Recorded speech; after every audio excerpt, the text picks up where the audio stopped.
Gipahibalo karon ni Secretary of Interior and Local Government ni SILG Jonvic Remulla nga lagmit ng mahuman ang imbestigasyon sa Philippine National Police Criminal Investigation and Detection Group kon PNP-CIDG sa pagkalumos sa duha ka Ateneo student athletes nga sila Rene Baterbonia ug Divine Adili.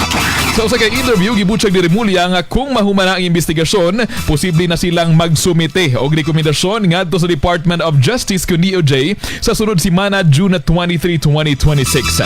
Ato maminaw na pamahayag ni SILG Jonvic Remulla. The report is not complete.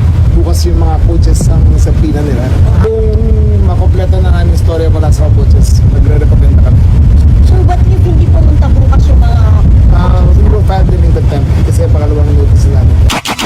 Samtang may barog sa pangkapulisan nga napadulong sa hazing or homicide ang dagan sa ilang investigasyon. Dugang pa ni sa opisyal nga kung dili gihapon manambong ang gipatawag sa CIDG, mamahimo na silang kasumuhan og contempt sa korte.